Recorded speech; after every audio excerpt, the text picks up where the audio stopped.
What is going on, everybody? It's Tuesday, November 27. Welcome back to Foxy Games UK. I'm Fox, your source of regular, reliable gaming news and rumour. Reported via Engadget.com, all links available in the description. Here's the full story.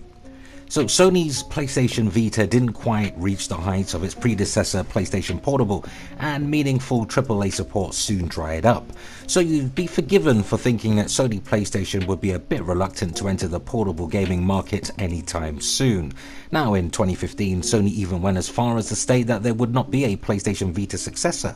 Fast forward to early 2018, newly appointed President John Kadira announced it wasn't ready to give up on the portable gaming after all. Now, woe and behold, we now have a new patent dropping hints that Sony could be working on a new PlayStation portable gaming device. According to Techtastic, the patent filed in South Korea hints at an electronic game cartridge. No further details are given, but the design does suggest a connection at the bottom of the device that could be used to communicate with a console. This would certainly be in keeping with the gaming division John Kadira's comments from May, where he noted that rather than separating portable gaming from consoles, it's necessary to continue thinking of portable gaming as one method to deliver more gaming experiences. So it's possible then that the patent could be related to a future PlayStation console, or it might not amount to anything at all. As Techtastic notes, Sony filed a patent in 2017 for a device that looked a lot like the Nintendo Switch, but nothing further has come of that, so not all patents go on to become products. Still, it's clear that Sony is working on something. What that something will eventually become remains to be seen. Okay, so I think we need to talk about this. I would love, and I think I tweeted this out a few days ago, I would love for either Sony or Microsoft to release a digital-only 8GB RAM-capable, portable, dockable system that plays the entire back catalogue of PlayStation 1, PlayStation 2, PS3, PSP, and Vita games, and of course the Xbox version, Xbox, OG Xbox 360 and Windows 10 respectively, as well as new games. I'd pay anything between 199 to say 299 UK pounds for that. So let me know what you think in the comments. Could this be related to Sony dipping their toes back into the portable gaming market, or is this just another patent destined to sit somewhere tucked away, filed under one day? Let me know in the comments. So in other news, Red Dead Redemption 2 update version 1.03 is out now on both PS4 and Xbox One. Red Dead Redemption 2 has been updated to 1.03, and what does it do? Well, Rockstar Games announced that Red Dead Redemption 2 will really get previously teased online modes later this month, and it appears that this new update is in preparation of the Red Dead Online mode. So this online mode is scheduled to go live at some stage today as early access for those who have the Ultimate Edition of the game, Spoil Sports. Now, Rockstar Games will make the Red Dead Online access public to all users on November 30, while it will be gradually rolled out to others from November 27 to November 30th. Now, Red Dead Redemption 2 update version 1.03 patch notes for the PS4 and Xbox One are as followed. So you got some Red Dead Online beta updates plus a range of miscellaneous improvements and bug fixes for optimal performance, whatever that means. The download size of this new patch for Red Dead Redemption 2 is around 5.4 gigabytes on PS4, and it could be a similar size for the Xbox One. Now, Red Dead Online will be really in early access and beta phase for now, but Rockstar Games hasn't shared any details on when the full version will go live for the game. This also is the first major update for Red Dead Redemption 2 since its launch in late October. Now, early reports suggest this update does nothing to address the blur situation some gamers experience on PlayStation 4 Pro, though we'll keep you updated if that miraculously changes. Red Dead Redemption 2 is available now on the PS4 and Xbox One. Download the Red Dead Redemption 2 update version 1.03 update and let me know what you think of it in the comments below. Okay, so in other news, GT Sport, apparently, I'm hearing some bizarre things about this game. Apparently, Polyphony Digital has really prepared a new update that includes 7 new rides. Yes, new vehicles are coming. The cars were teased behind a series of silhouettes. Now, though the eagle-eyed among you have already figured out What those power guzzlers are likely to be, the likes of the iconic McLaren P1 GTR, the Ferrari F50 and the Pontiac Firebird Trans Am, among a total of 7 new vehicles. Now, Polyphony Digital has been pretty decent in terms of updating Gran Turismo Sport as a service since it released exclusively on PlayStation 4 more than a year ago, and rumour has it Polyphony are working on a bona fide numbered entry in the best-selling award-winning franchise, presumably Gran Turismo 7, internally codenamed GT World, something I reported on months ago. So it'll be interesting to see how long the developer intends on updating GT Sport, since PlayStation 5 is looming on the horizon, pun intended.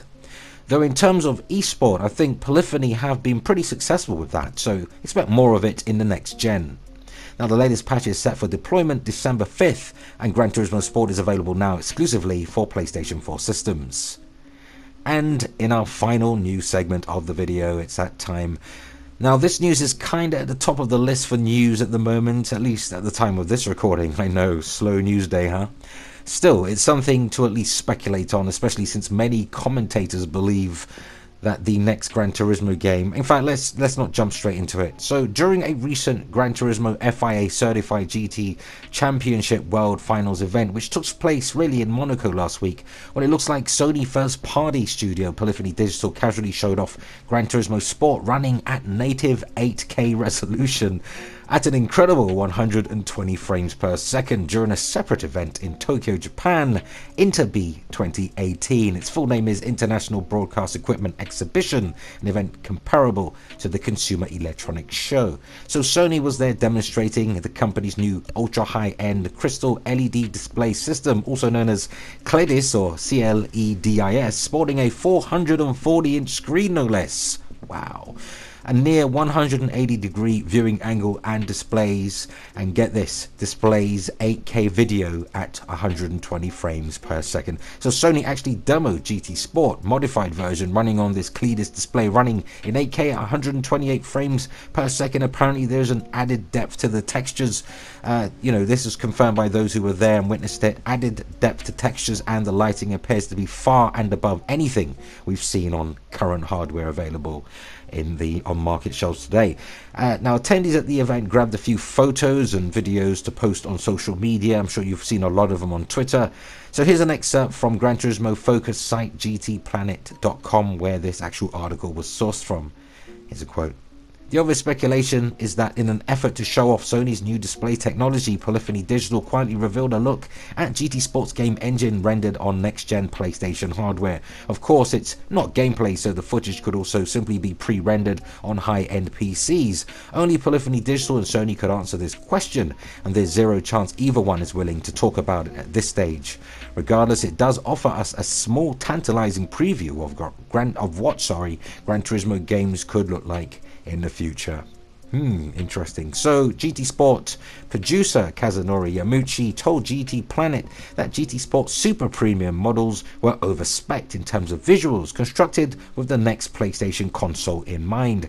So they made the game to really scale up to whatever next hardware Sony releases. So the net has also been blowing up with PS5 rumors pretty much all year. I am a culprit. Yes, I put my hands up, including a touchscreen DualShock controller patent, AMD and Sony's Navi GPU collaboration, and murmurs of PlayStation VR Model 2. And to make matters worse, Sony's industry-shaking announcement that they're pulling out of E3 next year and won't be hosting it PlayStation Experience this year. Something is definitely stirring in the Sony labs. Look, let's all get a grip here. GT Sport, or the next Gran Turismo, whatever it's gonna be called, is not going to display at 8K nor run at 120 frames per second, not even in 4K on the PlayStation 5. How much do you guys and girls think you're going to be paying for this thing? Possibly at full HD you might get away with 120 frames per second, possible, but why? Surely this defeats the idea of having a PlayStation console that runs the majority of its titles at native 4K/30 frames per second or 60 frames per second, depending on how intricately sophisticated those near future graphic engines will be. Who knows? We won't know until we get there. But the best way to end this video comes from the most unlikely source. Here is a priceless quote. Of course, we all know if PlayStation 5 will be 8K or even 16K resolution, then Xbox Scarlet will be 32K or 64K resolution. Yeah, That's how this works.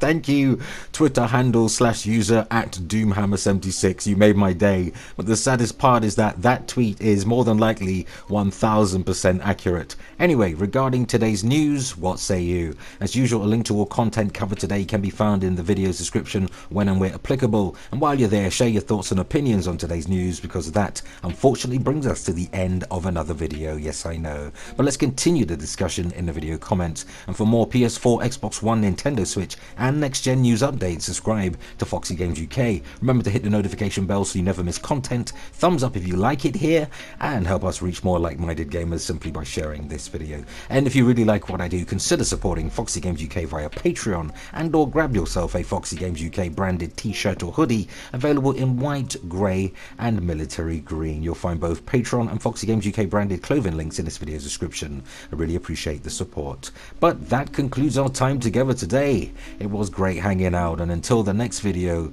always remember, play games, not corporations.